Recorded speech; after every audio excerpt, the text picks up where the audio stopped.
नमस्कार साथियों, आज हम समझेंगे भारत निर्वाचन आयोग द्वारा परिगणना प्रपत्र के संदर्भ में केंद्र सरकार द्वारा लगभग अनेकों राज्यों में मतदाता सूचियों में परिगणना प्रपत्र के आधार पर संशोधित किया जा रहा है। इसका मूल उद्देश्य मतदाताओं का नवीनीकरण करना, नए मतदाताओं को जोड़ना और वास्तविक मतदाताओं की पहचान करना है। ये एक परिपत्र भारत निर्वाचन आयोग द्वारा, ये जो परिपत्र है भारत निर्वाचन आयोग द्वारा प्रत्येक बूथ पर निर्वाचन आयोग द्वारा नियुक्त बीएलओ को दिया जाता है, जिसे हम ब्लॉक लेवल ऑफिसर कहते हैं। इनका मुख्य दायित्व और कर्तव्य प्रत्येक परिवार से संपर्क करके मतदाताओं की जानकारियां जुटाकर परिगणना प्रपत्र को सही रूप से भरकर उसकी ऑनलाइन मैपिंग करना है और राजनीतिक पार्टियों के बीएलए, जिन्हें हम ब्लॉक लेवल असिस्टेंट कहेंगे, वह बीएलओ के साथ सकारात्मक ऊर्जा के साथ कार्य करेंगे और प्रत्येक मतदाताओं को अपडेट कराने में अपनी महत्वपूर्ण भूमिका का निर्वहन करेंगे। आज हम इस परिपत्र के संदर्भ में विस्तृत रूप से समझने की कोशिश करते हैं। देखिए दोस्तों, एक परिपत्र है जिसमें लिखा भारत निर्वाचन आयोग, नीचे लिखा हुआ है परिगणना प्रपत्र। उसकी तीसरी लाइन में है name and contact number of BLO, अर्थात जैसे ही ये प्रपत्र आपको मिलता है, आप संबंधित बीएलओ जिनके कॉन्टेक्ट नंबर दिए गए हैं उनसे आवश्यक जानकारी जुटा सकते हैं जो आपको मालूम नहीं है या फिर आप चुनाव आयोग की वेबसाइट से प्राप्त नहीं कर सकते, उसे आवश्यक जानकारी इस बीएलओ के माध्यम से प्राप्त कर सकते हैं। साथ में पहला जो कॉलम है उसमें 1 2 3 4 5 सहायक कॉलम बने हुए हैं। पहले कॉलम में निर्वाचक का नाम अर्थात मतदाता का नाम, उसकी एपिक नंबर, उसका एड्रेस, मय, तहसील, जिला और राज्य दिया गया है। इसे आप ध्यानपूर्वक देख लें कि ये सही है या गलत है। सेकंड कॉलम में क्रम संख्या, अर्थात जहां आप वोट डालने जाते हैं, जिस बाग संख्या पर आप वोट डालने जाते हैं, उस मतदाता सूची में आपका नाम किस क्रम पर है वो आपका लिखा हुआ है। बाग संख्या और भाग संख्या का नाम लिखा हुआ है। विधानसभा निर्वाचन क्षेत्र या संसदीय निर्वाचन क्षेत्र का नाम लिखा हुआ है और राज्य का नाम लिखा हुआ है। इसके साथ ही एक क्यूआर कोड है दिया गया है, इसे आप अपने मोबाइल से स्कैन करके पूरी डिटेल प्राप्त कर सकते हैं आपके इस परिगणना प्रपत्र की। इसके बाद जब आपने मतदाता सूची में अपना नाम अपडेट करवाया, अपना नाम जुड़वाया और उस वक्त की फोटो यहाँ पे लगी हुई है, तो इस फोटो को भी आप देख लें कि ये वास्तविक रूप से आपकी फोटो है या अन्य की है। साथ में लिखा हुआ वर्तमान फोटो चिपका है, वर्तमान फोटो को पेस्टेड करना है। वर्तमान से तात्पर्य है कि नवीनतम फोटो अर्थात आज खींची हुई या 6 माह के दौरान में कभी भी खींची हुई पासपोर्ट साइज फोटो जिसका बैकग्राउंड व्हाइट होना चाहिए। ये आपको इस फॉर्म पर चिपकाना है, पेस्ट करना है। तो ये पूरे 5 कॉलम आपको समझ में आ गए। इसके बाद एक बड़ा कॉलम दिया गया है जो इस परिपत्र का लगभग 40% हिस्सा है। इस कॉलम में एक तरफ बिंदुएं दी हुई है, उनकी जानकारी सामने वाले कॉलम में आपको लिखना है। तो इस भाग की पूर्ति हम मतदाता सूची 2025 के अनुसार करेंगे। इसमें आपको कहीं डरने की आवश्यकता नहीं है। मतदाता सूची 2025 में जो डिटेल आपके वोटर आईडी कार्ड में है या मतदाता सूची में है उसके अनुसार इसकी प्रविष्टि करेंगे। ये 2 कॉलम नहीं है, ये एक ही कॉलम है। इसमें मध्य में ये लाइन खींचने से ऐसा प्रतीत होता है कि जैसे ये 2 कॉलम नजर आ रहे हैं। और अधिकांश लोगों से यही गलतियां होती है कि हम संबंधित बिंदु के सामने ही पेन से उसकी जानकारी लिख देते हैं और आगे का कॉलम खाली छूट जाता है। इसलिए हमें सावधानी पूर्वक इसको फिलअप करना है। तो देखिए, सबसे पहले है जन्म तिथि, अर्थात आपको यदि अपनी वास्तविक जन्म तिथि पता है आधार कार्ड के अनुसार या किसी जन्म प्रमाण पत्र के आधार पर, तो आप इसके दिन, महीना और वर्ष का नाम लिख करके इसकी पुष्टि करेंगे। लेकिन यदि आपको जन्म तिथि का सही याद नहीं है तो आप 18 वर्ष से अधिक उम्र के आधार पर अपने जन्म तिथि लिख सकते हैं। ये आपको करना है। ऐसे सभी को अपनी जन्म तिथि याद नहीं है, तब भी हमें जन्म वर्ष याद होता है, उसको भी आप लिख सकते हैं। लेकिन जन्म वर्ष लिखने से पूर्व जन्म तिथि और महीना काल्पनिक रूप से लिख सकते हैं। लेकिन इस चीज का आपको विशेष ध्यान रखना होगा कि उसके अनुसार आप 18 वर्ष की उम्र निश्चित रूप से पार कर लें।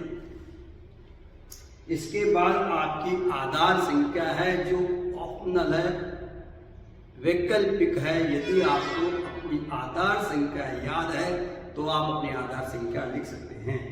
मोबाइल नंबर, यदि आपके पास मोबाइल है, चाहे वह एंड्रॉयड हो या साधारण हो, आप अपने मोबाइल नंबर इंदराज करा सकते हैं, भले ही पहले से वह मोबाइल नंबर आपके चुनाव आयोग के पर रजिस्टर्ड है या नहीं है।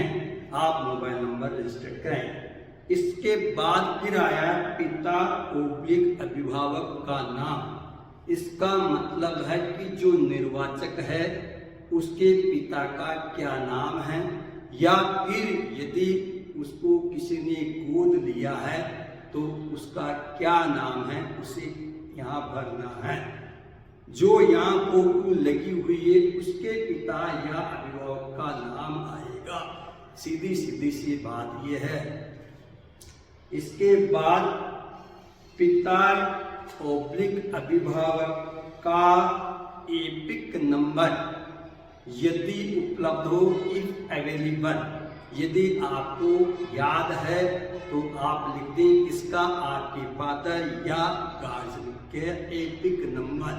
जो कि मतदाता सूची में आपके नाम के साथ ही अटैच रहती है या मतदाता कार्ड पर अटैच रहता है, लिखा रहता है।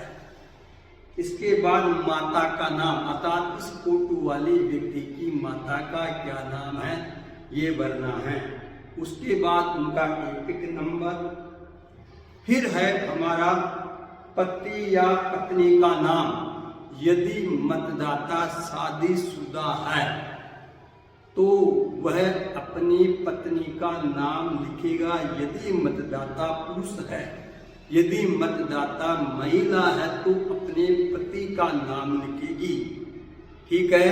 और यदि उसकी पति या पत्नी, मतदाता की पत्नी या फिर मतदाता का पति मर जाता है, जिंदा नहीं है, तब भी आपको उसका नाम लिखना है। ये अति आवश्यक पुष्टि है।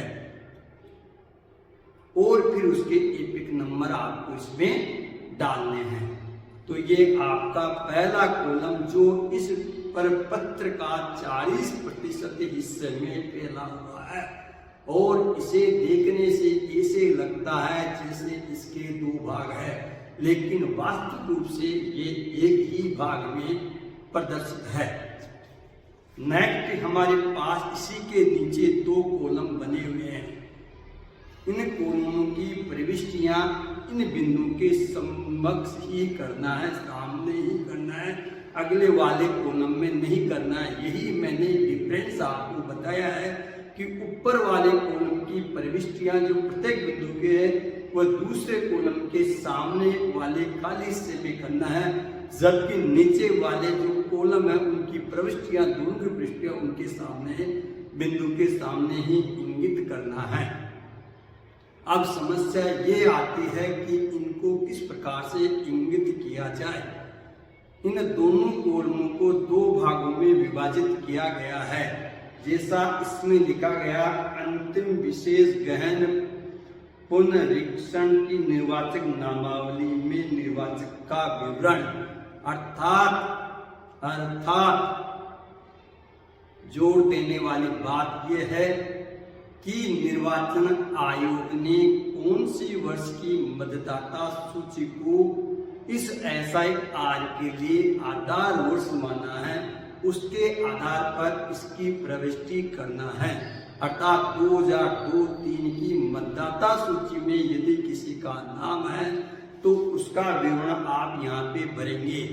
यदि उसका नाम 2002-03 की मतदाता सूची में नहीं है तो इसको आप एक तिरछी लाइन खींच करके नेक्स्ट वाले कॉलम में प्रविष्टि करेंगे, जो आपकी ऊपर वाले कॉलम के आधार पर रिलेशन को संबंधित करते हुए आप इसकी प्रविष्टि करेंगे। अब देखने वाली बात यह है कि इसकी प्रविष्टि किस प्रकार से सही की जाए।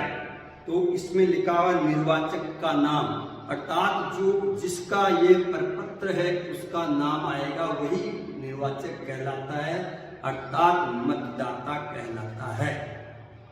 एपिक नंबर यदि याद है तो भर दीजिए। रिश्तेदार का नाम, अर्थात इस मतदाता सूची 2025 के अनुसार ऊपर डिटेल दिए गए 2002-03 की मतदाता सूची में उसके पिता का नाम या माता का नाम आएगा, अर्थात सन ऑफ जो लगा हुआ है या वाइफ ऑफ जो लगा हुआ है, या फिर आपका जो भी सेकंड पर्सन मतदाता सूची में लगा हुआ है उसके अनुसार नाम भरा जाएगा।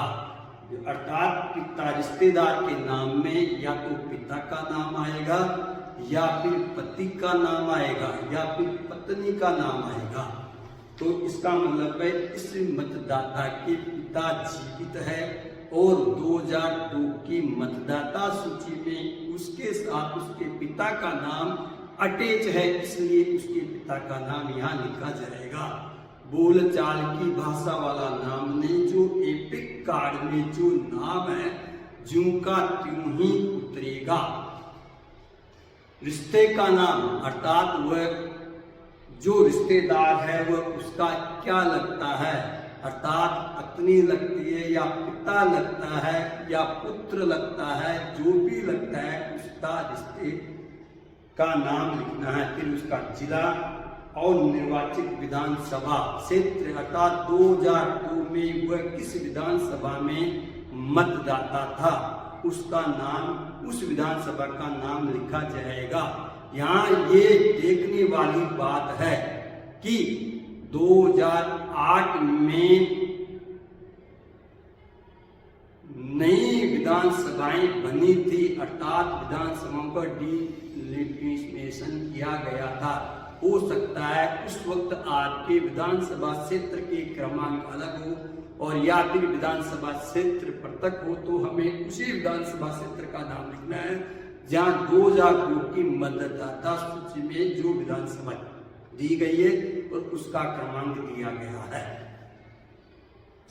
और विधानसभा क्षेत्र लिखते हैं उसकी भाग संख्या और क्रम संख्या। इसका तात्पर्य यह है कि 2002 की मतदाता सूची में उस विधानसभा क्षेत्र का नाम क्या था तथा उस बूथ की भाग संख्या कितनी थी, उस बूथ की भाग संख्या में आपका नाम किस क्रमांक पर था, उसको आपको प्रविष्ट करना है। ये हमें 2002-03 की आधार मतदाता सूची के आधार पर प्रविष्टि करनी है।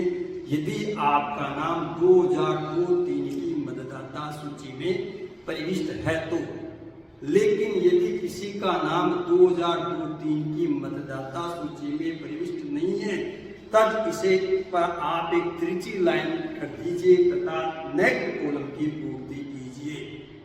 ऐसी समस्याएं उन बालकों के लिए आती है, उन मतदाताओं के लिए आती है जो 2002 के बाद पैदा हुए हैं या 2002-03 तक 18 वर्ष की आयु पूरी नहीं कर सके हैं। उनके लिए उन मतदाताओं के लिए सेकंड कॉलम काम आएगा। इसमें लिखा हुआ है उस रिश्तेदार का विवरण, अर्थात मुझे 2025 में जो पहले कॉलम में डिटेल भरी थी उसको मुझे मैपिंग उसके रिश्तेदार से करनी है, क्योंकि उसका नाम 2002-03 की मतदाता सूची में नहीं है। इसलिए यहाँ लिखा गया उस रिश्तेदार का विवरण। इधर लिखा गया अंतिम विशेष गहन पुनरीक्षण की निर्वाचक नामावली में निर्वाचक का विवरण, अर्थात मतदाता का विवरण है, इधर रिश्तेदार का विवरण है। यही मुख्य अंतर है दोनों कॉलम में। एक कॉलम में निर्वाचक का विवरण है, अर्थात 2002-03 की मतदाता सूची में उसका नाम था, इसका निर्वाचक का विवरण है, तथा दूसरी ओर जहाँ पे 2002-03 की मतदाता सूची में उसका नाम नहीं था, तो उस रिश्तेदार का विवरण जिसका नाम पिछले कॉलम में दिया गया है। पिछले कॉलम से तात्पर्य ऊपर वाले कॉलम से है। यहाँ प्रशासनिक त्रुटि हुई है, पिछला कॉलम बैक कॉलम इसको कहा जाएगा, जबकि ऊपर वर्णित कॉलम लिखा होना चाहिए था जहाँ पर उसको डिटेल भरने की फोटो लगी हुई व्यक्ति की। तो आप इसे ये समझिए, इसके ऊपर वाला कॉलम ये है जो 40% हिस्से को कवर कर रखा है। तो इसमें लिखा हुआ नाम, अर्थात उस रिश्तेदार का नाम, अर्थात वो पिता है आपका तो उसका नाम, उसके एपिक नंबर, उसके साथ आपका क्या रिश्ता है, पिता है या माँ है, दादा है या दादी है, नाना है या नानी है, रिश्ते का नाम, जिला कौन से जिले में है, राज्य का नाम, विधानसभा निर्वाचन क्षेत्र का नाम, उस ऊपर जो आपके जिसकी डिटेल आपने दी थी अपने रिश्तेदार की जो डिटेल दी है वह कौन से विधानसभा क्षेत्र में निवास करता है तथा वह कौन सी भाग संख्या पर उसका मदद करता है तथा उस भाग संख्या में उसका क्या क्रमांक है उसकी पुष्टि करनी है। अंत में आपको ये सूचनाएं स्पष्ट रूप से पढ़नी है जो 1, 2, 3 दी गई है, इनको आप ध्यानपूर्वक पढ़ लें तथा जो व्यक्ति इन्हें समझ नहीं सकते, बीएलओ तथा बीएलए का दायित्व और कर्तव्य है कि बोल करके वो मतदाता को सुनाएं तथा उन्हें समझाएं। इसके बाद निर्वाचक या परिवार के किसी अन्य व्यक्ति सदस्य या रिश्ते का उल्लेख करते हुए आप हस्ताक्षर कीजिए। यदि वह मतदाता ये सब सूचनाएं आपको उपलब्ध करवा देता है, लेकिन भौतिक रूप से, फिजिकल रूप से आपके समक्ष उपस्थित नहीं होता है, उस अवस्था में भी आप उसके रिश्ते के साथ अपने स्वयं के हस्ताक्षर कर सकते हैं। जैसे मेरे पिता व्रत है, वह बीएलओ वहां तक नहीं पहुंच पाया, तो मैं पुत्र होने के नाते मेरे नाम से हस्ताक्षर कर सकता हूं तथा मेरा रिश्ता लिख सकता हूं कि मैं इस निर्वाचक का पुत्र हूं, अतः उत्तरदायी व्यक्ति हूं। बीएलओ की जो घोषणा है उसे भी आप पढ़ें और इस पर पत्र को आप बीएलओ के समक्ष ही भरें। निर्वाचन आयोग के ये सख्त निर्देश है कि बीएलओ प्रत्येक मतदाता को समझाते हुए उसके समक्ष ही इस फॉर्म की प्रविष्टि करेगा, या फिर वह घर पर देके जाता है तो दोनों फॉर्मों में आपको सेम प्रविष्टियां करनी है। एक फॉर्म बीएलओ से हस्ताक्षर करा करके अपने पास रखना है और दूसरा फॉर्म बीएलओ को देना है। अब ये बीएलओ का दायित्व है कि वह उसको ऑनलाइन प्रविष्टि करता है या नहीं करता है, लेकिन आप 2025-26 में जो पुनरीक्षण कार्यक्रम चल रहे हैं उसके आधार से आप अब बीएलओ के द्वारा दिए गए हस्ताक्षरित पत्र के आपको प्राप्त हो गया है, तो आप इसे ध्यानपूर्वक पढ़ें और समझें और किसी प्रकार की कोई त्रुटि नहीं करें। आप सभी मतदाताओं को सकारात्मक रूप से सहयोग करें। किसी भी मतदाता का नाम इस सूची में जोड़ने से वंचित नहीं रहना चाहिए। ये हमारा एक सामाजिक